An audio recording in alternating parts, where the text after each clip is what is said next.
Hi guys, dito kami sa MOA. Manonood kami ng concert ng Tabernacle Choir. Kakarating na namin 4:09 ng hapon.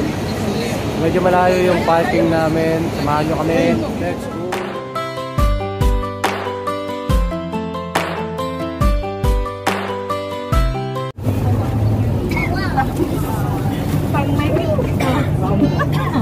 No.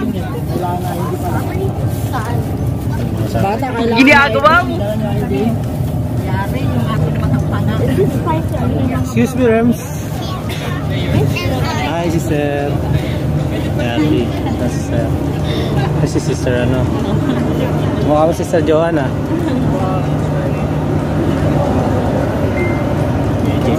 Kanina ko pa kasi pinapakita.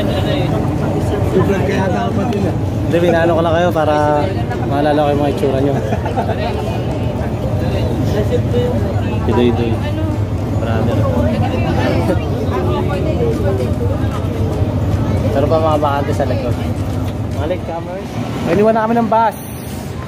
Nabalikan na lang daw kami. Sana balikan kami.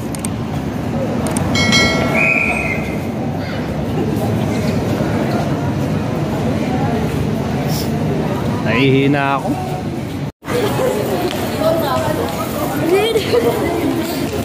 Ulit, mga bata. Right here, McDonald's. Before pumunta ng concert, kakain muna sila. Kahit na namin yung kakainin mamaya. Bye-bye! Pakabusog kayo para hindi kayo magutom sa concert mamaya. Wow, baka malikot. Alright, so nandito kami sa labas ng McDo. Kakatapos lang namin kumain. Nagpapahinga kami, pupunta kami ng MOA na sa arena para manood ng concert doon. Kasama ko si So we're waiting. Ang oras lang naman ay mag-aalas 6 ng gabi. Since 8 PM pa naman yung start ng concert, ay mga 7 pupunta na kami doon kaya 6:30. Alright, so nandito na sila. Alis na kami. A few moments later.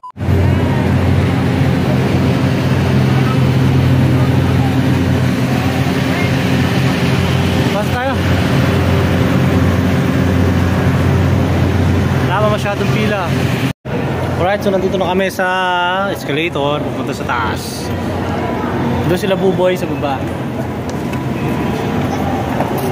Share muna tayo, man. Baka may share dito. Kaya na sila.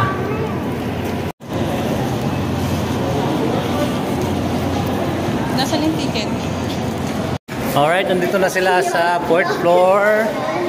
Sector 421. Doy.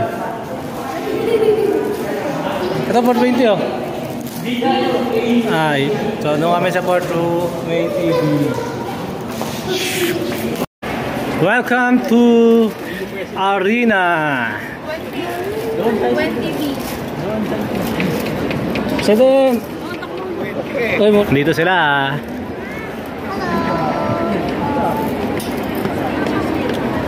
Doon tayo, main. Una kayo, mga bata. Doon o, doon. Alright, so nandito na kami sa MOA Arena. Ngayon lang sila nakapunta dito.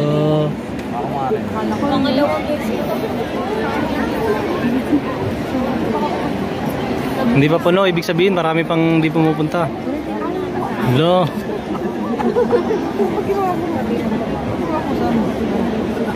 May 8 pa daw magsisimula.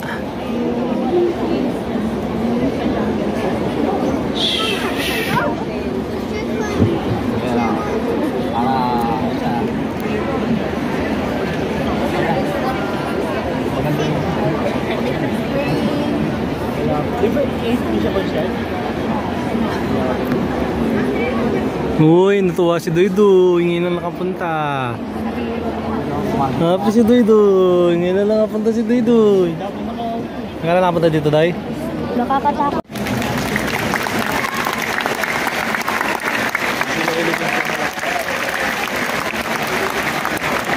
Nakabarang yung mga ano eh, no? Lalaki.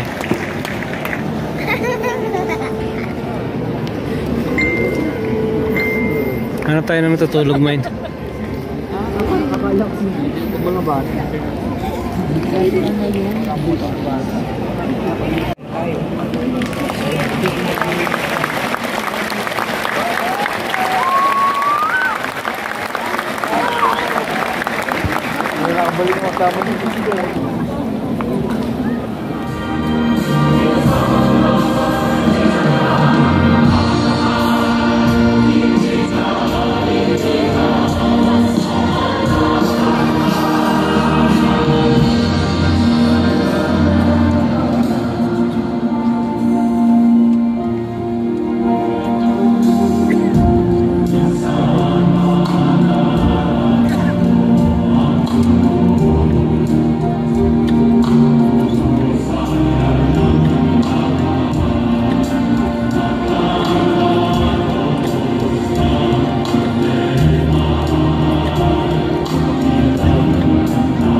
But sometimes, we don't remember na nandyan siya para sa atin.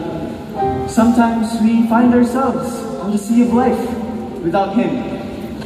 And we forget that He knows and that He cares. Now, the followers of Jesus Christ experienced another storm. Naaalala niyo ba ang kwentong to? Like before, there's a little wooden boat of believers in the middle of a great tempest tossed by the waves. But this time, Jesus was not in the boat with them. In the fourth watch of the night, when the sky was darkest and the tempest most fierce, may nakita sila. May papalapit sa kanila. Look! Look! Everybody look! Tignan niyo! Ano yan? It's a ghost! There's someone walking on the water! Naglalakad sa tubig! And then, they heard a voice. Isang boses na kilala nila. Be of good cheer. It is me. Huwag kayong matakot. Peter called out, Jesus! If it really is you, call me. I will come to you.